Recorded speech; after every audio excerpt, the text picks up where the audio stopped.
वाल्मिक कराड याच्या गुन्हेगारीचं रोज एक एक पान उलगडत आहे आणि आज बबन गीते याला कसं बापू आंधळे मर्डर केस मध्ये वाल्मिक कराड याने अडकवलं होतं याचं एक नवीनच व्हिडिओ रिलीज झाला आहे। जितेंद्र आव्हाड यांनी ट्विट केला आहे तो व्हिडिओ। त्या व्हिडिओमध्ये महादेव गीते आहे ज्यांना 3 गोळ्या लागल्या होत्या बापू आंधळे मर्डर केस मध्ये, त्यांच्यावरही फायरिंग केली होती परंतु ते सुदैवाने वाचले।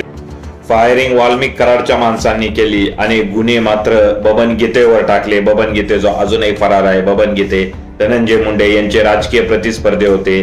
ते विधानसभा लढण्याला पण इच्छुक होते शरद पवार गटाकडनं, पण त्याआधीच त्यांचा काटा कसा काढला वाल्मिक कराडनी, त्यांना खोट्या गुन्ह्यामध्ये गुंतवून। महादेव गौरव गीते 2-3 दिवसापूर्वी माझ्या घरी सोमनाथ सेलगरे, बापू आंधळे, सुनील एवढे तिघजण आल्याच्या नंतर मला म्हणाले तू वाल्मिकांनाचं काम का करत नाहीस, तुला जीव मारायला सांगितलं। मी त्यांच्या हातापायावर पडून विनवणी करून त्यांना तिथून पाठवून दिल्याच्या नंतर तू मला जाता जाता एवढं म्हणले आज संध्याकाळी तुला आम्ही ठार मारणार आहे आणि तुझा बाप बबन गीते याला पण गुतवायची तयारी झाली आहे। तिथून निघून गेले। त्यानंतर 1-1.5 तासापूर्वी त्या 1-1.5 तासानंतर तिथून पुढं मला माझा शेजारी बाबासाहेब याचा कॉल आला आणि त्यांनी सांगितलं की तुला 15-20 जण हुडकायला लागले, घरातच लपून राहा, मला त्यांचे फोन यायले, तू घरी आहे का नाही विचार। मी फोन ठेवला आणि घरात जाऊन बसलो। माझी आजी एक्सपायर झाल्यामुळे गावाकडे वर जेवणाचा कार्यक्रम असल्या कारणानं काही लोकांना मला भेटता आलं नव्हतं, म्हणून 2-3 जण मला घरी भेटायला आलेले होते आणि सुरुवातीला सगळे घरातच बसलेलो होतो। ते आल्याच्या नंतर त्यांनी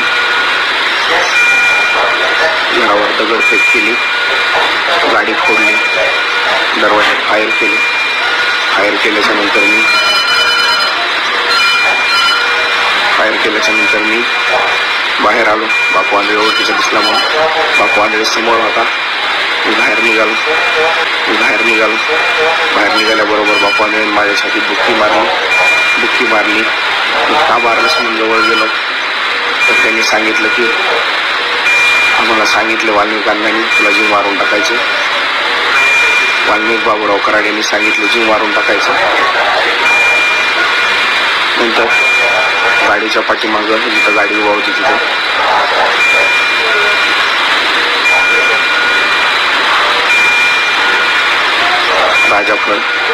राजाफळ, सोमनाथ सेलगरे, सनी देवडेच्या हातात कोयते होते, राजाच्या हातात गन होती, गोट्याच्या हातात गन होती। त्या तिघांनी अंदाधुंद माझ्यावर फायरिंग चालू केली। त्यात 3 बुलेट मला लागल्या। 3 बुलेट लागल्याच्या नंतर त्याच्यामध्येच एक जण ओरडलं, अरे अण्णांनी काय सांगितलं त्याच्यावर फोकस करा।